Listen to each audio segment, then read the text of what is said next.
good morning. Gorgeous day here in the northeast of England. I've been digging away for about an hour and a half now. So I want to show you my stash, what I've got, and why I've got it. So I'll tell you a bit about what's in these bags. A friend of ours was having, she's just moved into a new house and she was having a driveway put in.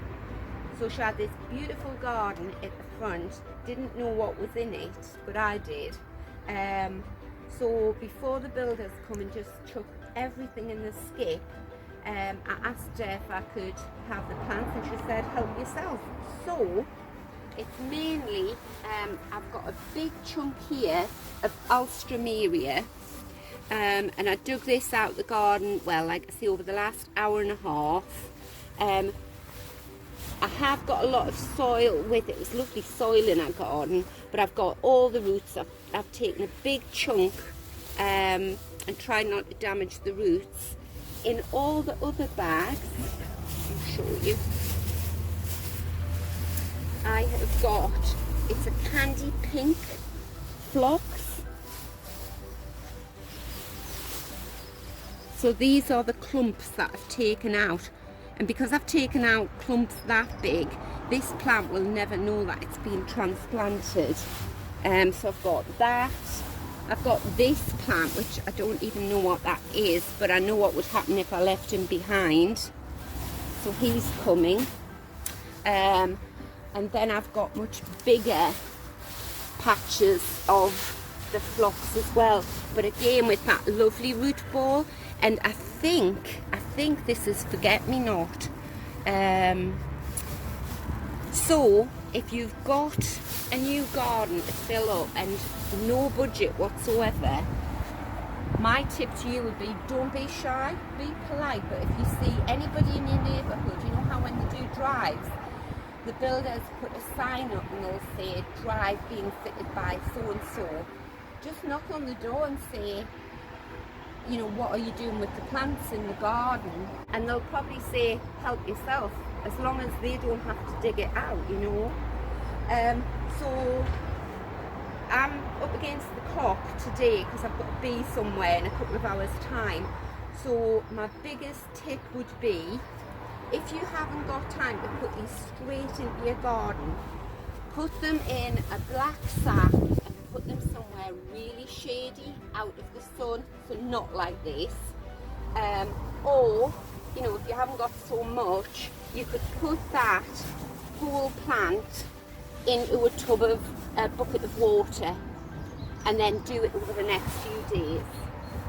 So I'm going to wrap him back up, and I'm going to walk around the garden now and show you where I've got in mind for these plants.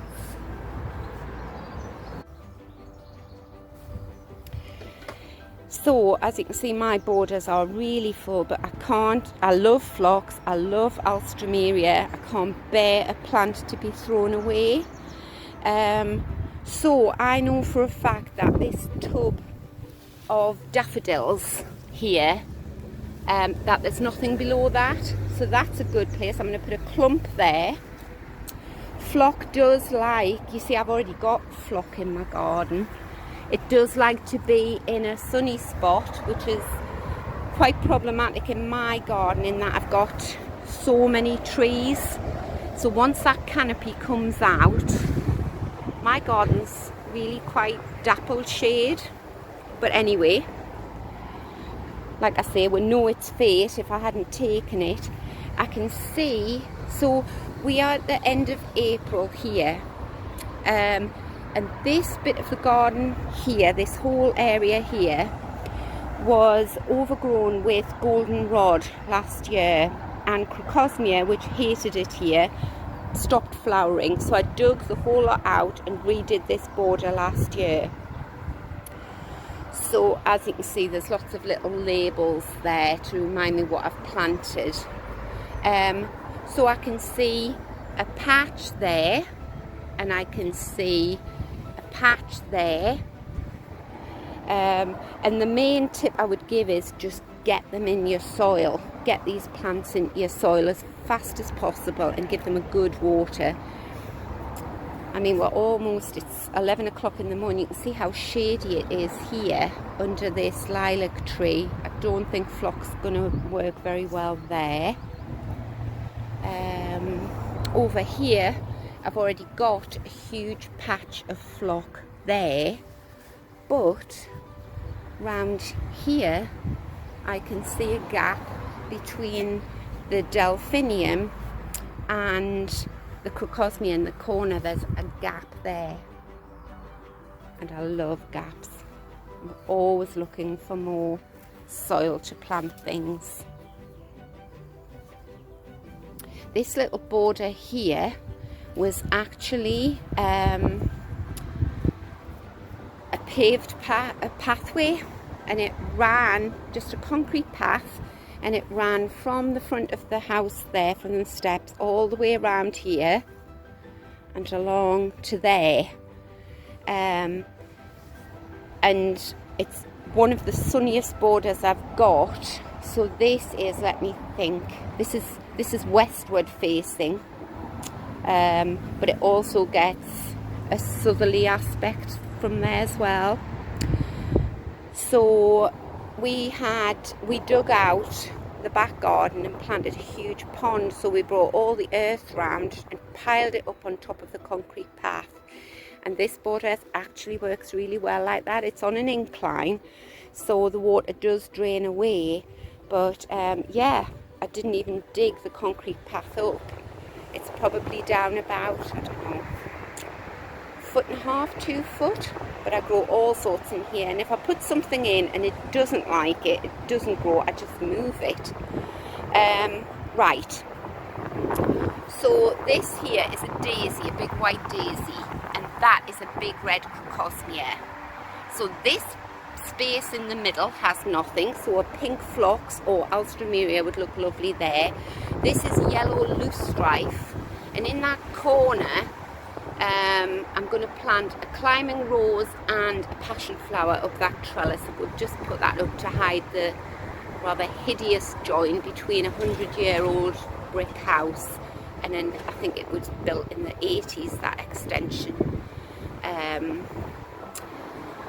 But yeah, that brickwork there. I've planted Veronicastum alba in that corner beside this huge Clematis montana that grows up and covers up that porch. So I'm sure I've got space there for a bit of phlox. Then over in this area here, under this massive cherry tree, and they are all lilac trees there. So this area here I'm still working on and filling up.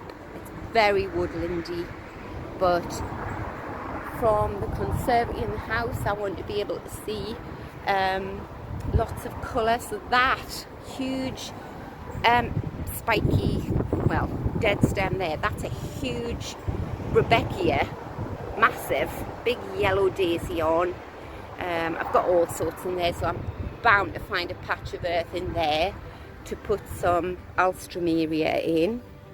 You can see here I've got alstroemeria coming up there, but nowhere near as well as the alstroemeria that I've just dug out of my friend's garden. You know, that I put this in last year. Again, this was out of somebody's garden who moved into their house and wanted to put their own stamp on their garden, and they were just digging it all out and throwing it in a skip. So I just said, can I have a few clumps? And that's how I introduced alstroemeria into my garden. This feathery foliage at the back is achillea, which I absolutely love. Anyway, I digress. We're looking for patches of soil, aren't we? So this border here is the front of the house. Looks terrible at the moment, but I did dig this all out last year. It was completely taken over by a buddleia and a New Zealand satinflower. So now I've got I've got a big patch of alstroemeria there coming up. and I planted a huge lump of crocosmia there to hide the stems of this magnolia tree and the clematis montana that grows up there. So the crocosmia really did a good job there. I promise you this border does look beautiful in the summer. So yes, I don't need any more alstroemeria, or do I? This hasn't got any flock in, so I'm going to put some flock in there. Now, unlike this border here, which has a lovely lump of flock. Right, where's my finger pointing? Right, that's daisy, and that is flock. There. And then I've got another lump of flock there. So this doesn't need any more flock, but it could definitely take some alstroemeria, which I think I might put down here. So, right, okay, let's get to it. So I just want to show you, I'm going to work at the front of the house here, and I just want to show you what I'm working in between. These plants here are the Veronicastum alba that I grew from seed and planted them last year, so I don't want to disturb them. So I'm thinking I'm going to dig here in this patch here.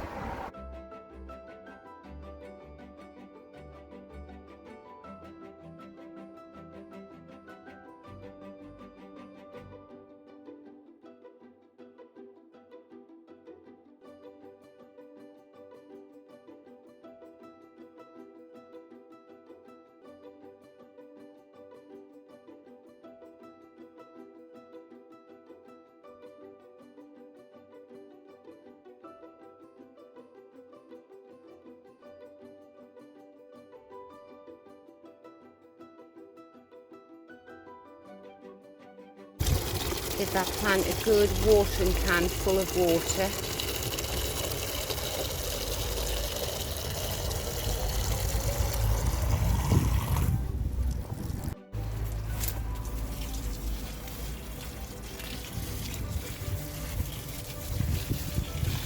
This will do the clematis, and it's Veronicastum good as well to have a nice drink. Very sunny border this.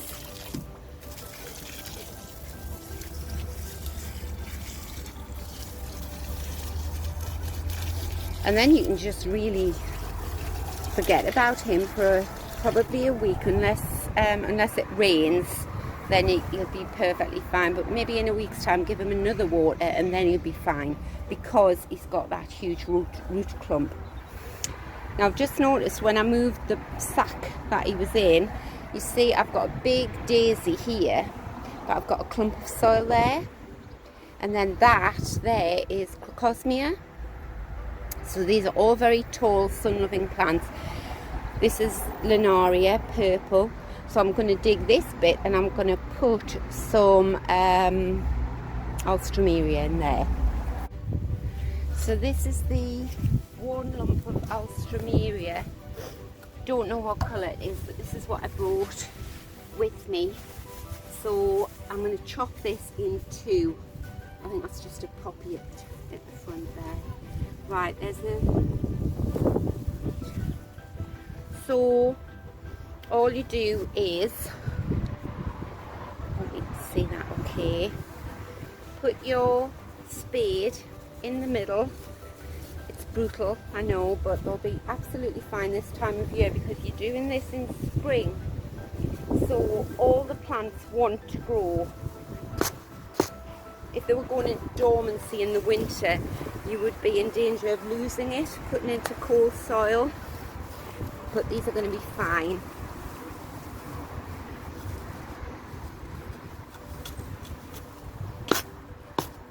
You damage your plant's roots this time of year and it'll just repair itself quicker than any other time of year, right?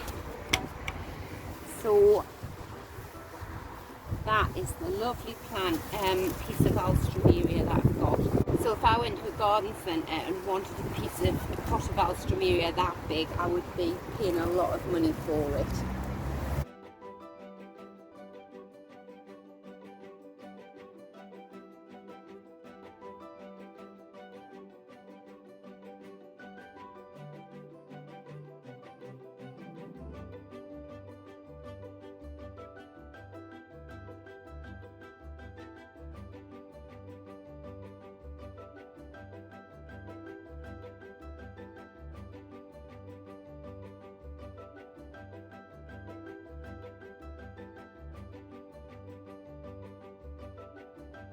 So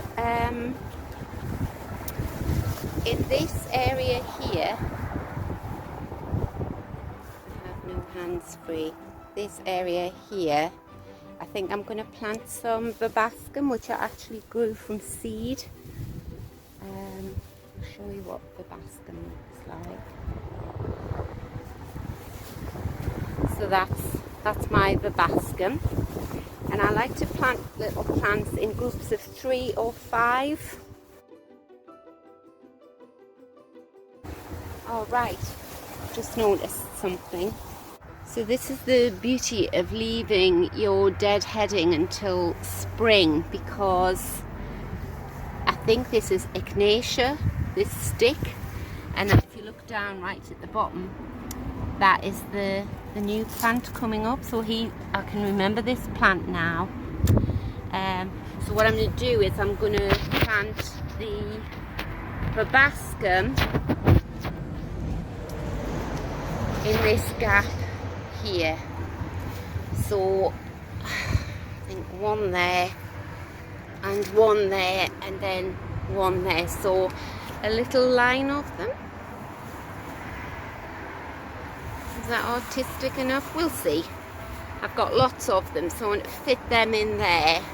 I don't want to put too much up there, but something needs to go in there. Anyway, I'll put these verbascum in.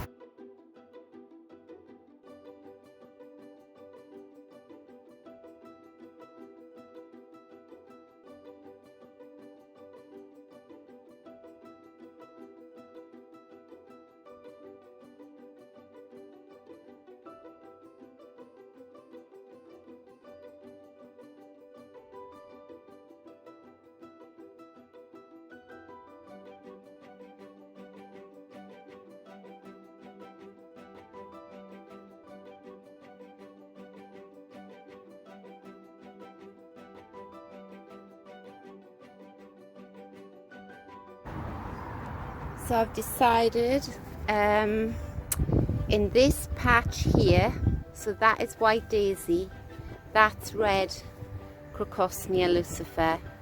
In this patch here, I'm going to plant another lump of the pink flock, and this here is yellow loosestrife.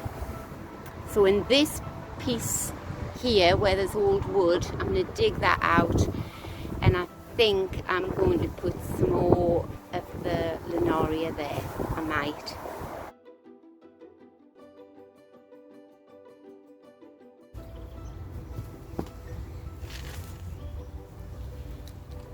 Right. So this is where that tub of daffodils has been standing. There have been a few bulbs there, but they'll just be bluebells or something like that. So I'm going to put a clump of the pink phlox in there.